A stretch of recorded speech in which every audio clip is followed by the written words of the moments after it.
안녕하세요. 송영선입니다. 3월 26일입니다. 송영선 시사 360 시작하겠습니다. 어제 바이든 대통령이 취임 후 처음으로 기자회견을 열었습니다. 공개적인 기자회견을 열었습니다. 그런데 기자회견 끝나고 나니까 바이든 건강에 대한 얘기가 또 나오기 시작했습니다. 사실 선거 중에도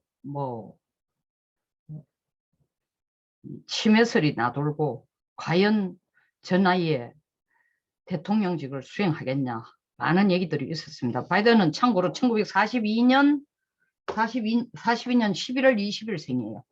우리 한국 나이로 치면 80입니다. 미국 나이로 만 79세가 아직 안 됐죠. 그러나 79세를 볼 수 있습니다. 참 한국 같으면 정치의 꿈도 못 꿀 나이인데 미국에는 주로 70살 정도 돼야 대통령 하니까 뭐 그렇게 많은 나이는 아닙니다만은 그럼에도 불구하고 바이든 대통령 건강에 대한 얘기가 어제 나오기 시작했습니다. 특히 공화당의 그린 의원이 오늘 기자회견하는 거 보니까 영 건강에 문제가 심각한 것 같다. 왜냐하면 한 기자가 질문을 했습니다. 지금 민주당은 폐지하라 그러는데 공화당은 거기에 대해서 반대 여론을 내는 문제 중에 하나가 필러버스팅이다. 의사 방해 발언이죠. 그건 못하도록 한다. 근데 대통령 생각은 어떠냐 이러니까 그 질문을 캐치업을 못했는지 좀 뭔가 정신적으로 연결이 안 되는데 그 질문에 대해서 이 어물쩡 좀 망설이는 것 같더니 문장을 끝을 안 내고 다른 말머리를 돌려서 anyway로 시작합니다. 조금 의아한 느낌이 사실 들기는 들었습니다. 그리고 또 기자가 손을 들어가 질문하려고 하니까 명단을 보더니 where am I? 그럼 where am I라는 게 사실은 이런 명단 같은 거 보면서 자기가 빨리 못 찾을 때 where am I라고 얘기를 합니다. 그래서 그거는 꼭 뭐 이상하다기보다는 그 기자와 아이덴티파이를 빨리 못하니까 시간이 걸리는 그런 문제가 있고 또 기자회견이 2시간 넘어서까지 계속되니까 이연세에 견디기 힘든 것도 있으니까 잠깐 연단을 떠났다가 또 다시 올라오기도 하고 그리고 사실은 지난 19일에도 비행기 트랩에서 내려오면 3번이나 미스텝을 해가지고 발을 휘청휘청한 적이 있었다. 어제 기자회견 하는 거 보니까 제정신이고 제 기운이 아니더라. 이런 뒷소문이 또 횡행하게 나돌고 있습니다. 이런 차제에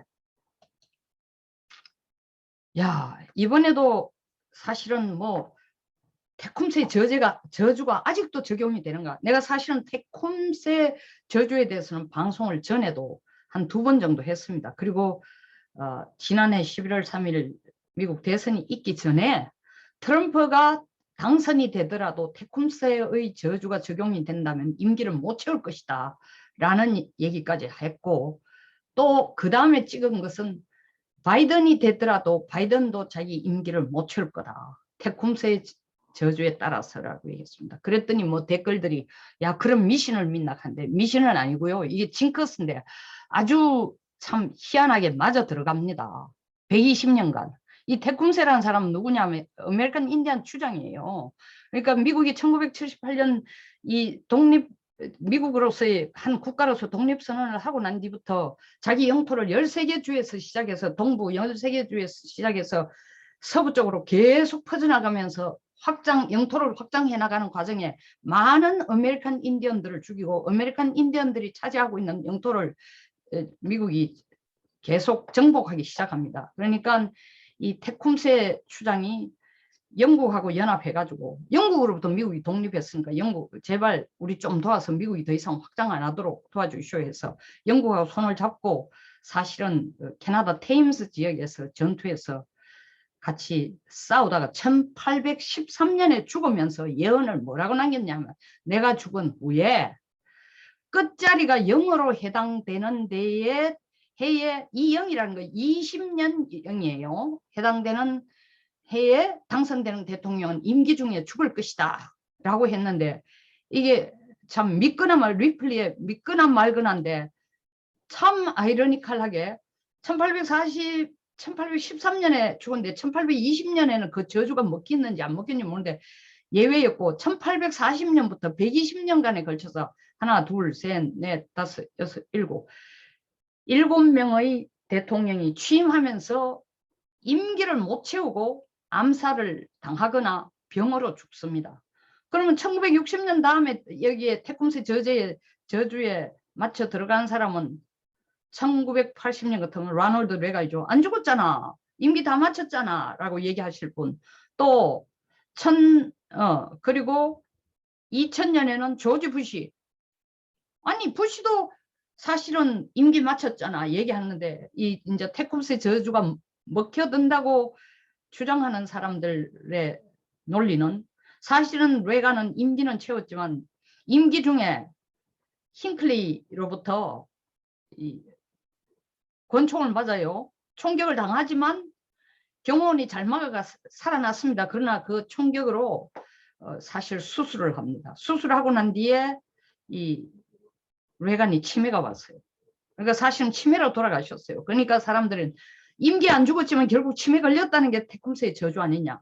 그러면 2000년에 부시 대통령은 또 뭐냐 하니까 부시 대통령도 죽을 고비를 3번이나 넘겼잖아. 임기는 마쳤지만 뭐 프레첼 먹다가 목이 막혀가 정말 거의 죽을 뻔했습니다. 그리고 또 2005년에는 연설 중에 누가 수류탄을 던졌는데 그걸 불발해가 살아남은 거예요. 그러니까 겨우 목숨은 건졌지만 거의 죽을 뻔했다. 이 논리대로 하면 2020년에 당선되는 대통령도 임기를 못 마치거나 뭐 사임을 하거나 탄핵을 당하거나 병고로 죽거나 암살을 당하거나 이렇다는 거죠. 그런데 갑자기 이 바이든이 건강이 안 좋아서 그 임기를 못 마칠 경우 지금 제가 볼 때는 암살의 가능성보다는 스스로 사임의 가능성보다 건강이 참 문제가 있는 것 같습니다. 제가 이 시점 좀 얘기하면은 아니 남의 나라 대통령 지금 대통령 되자마자 못 되라고 고춧가루 뿌리는 거예요. 죽으라고 저주하는 거야. 당신 같은 사람 그렇게 얘기하면 대통령 최고 존엄에 대한 사실은 불경제다. 아니면 대통령 모독죄다라고 얘기할 수 있을 것 같지만 제가 바이든 대통령이 임기를 마치지 못하고 떠나라는 얘기는 절대 아닙니다. 그냥 테콤스의 저주가 이 공교롭게도 바이든의 건강과 뭔가 좀 이게 아기가 맞아 들어가는 부분이 있지 않나라는 그 불안함, 불편함, 그 막연한 그 예감 같은 게 있어서 얘기를 하는 겁니다. 근데 바이든이 임기를 못 가질 경우에 미국 대통령을 누가 계승하느냐에 대해서 헌법 내용을 보면은 헌법 2장 1절에서는 부통령을 대통령 제1계승자로 지명하고 있으며 사실은 부통령의 권한이 뭐냐 하면은 미국 부통령은 미국 헌법에 의해 만약 미국 대통령이 임기 도중에 사망하거나 사임하거나 탄핵당할 경우 대통령 자리를 승계하는 가장 첫 번째 순위 직책이다. 그리고 미국 부통령은 또한 미국 상원의장을 겸한다. 상원의장을 겸하기 때문에 캐스팅 보트를 갖고 있어요. 아주 상원이 100명 중에서 50명이 찬반이 갈라질 때는 상원의장이 던짐으로써 자기 보트를 추가적으로 던짐으로써 결정을 하기 때문에 이 부통령은 미국의 대통령 후보는 노미니라고 하는데 부통령은 티켓이라고 부르고 티켓. 그러니까 이 캐스팅 보트를 가졌다는 의미에서 티켓이라고 부르죠. 어쨌든 다시 헌법으로 죄송합니다. 헌법으로 되돌아가면은 이렇게 헌법 2장 1절에는 이게 47년 대통령 선거법에 근거를 두고 부통령이 대통령 유고 시에 혹은 문제가 있을 때 제1계승자로 지명되는 게 사실이에요. 그런데 재밌는 것은 1967년에 제25차 헌법이 개정됩니다. 그 개정헌법 2항 1절.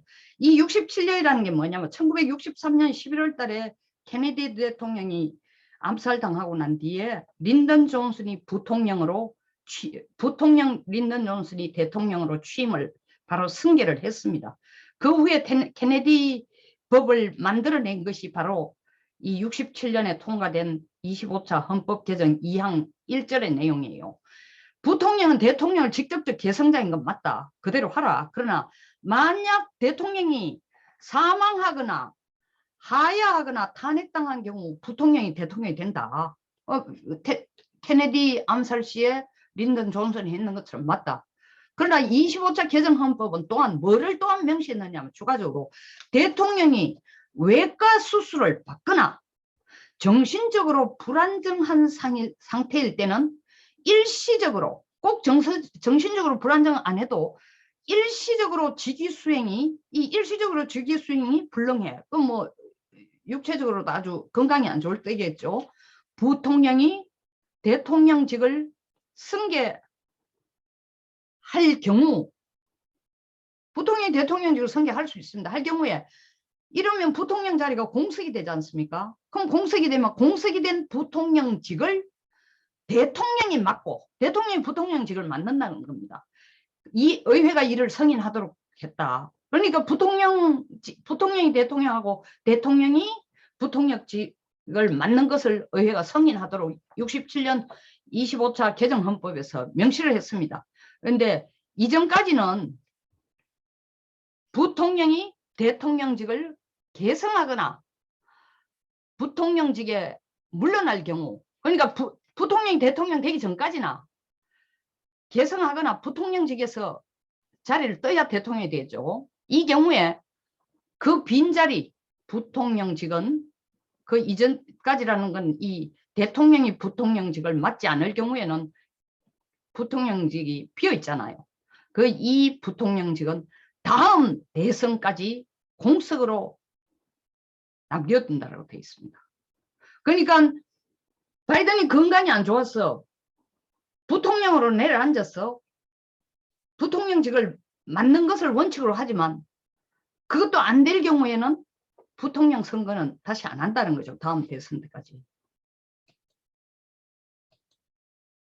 자, 참 재밌는 상황이 벌어질 수 있습니다. 카멜라 해리스가 대통령이 되고 조 바이든이 부통령이 된다. 말도 안 되는 얘기 같지만 지금 헌법 67년 개정된 25차 개정헌법 미 헌법 25차 개정헌법에 따르면은 바이든이 건강이 안 좋았어.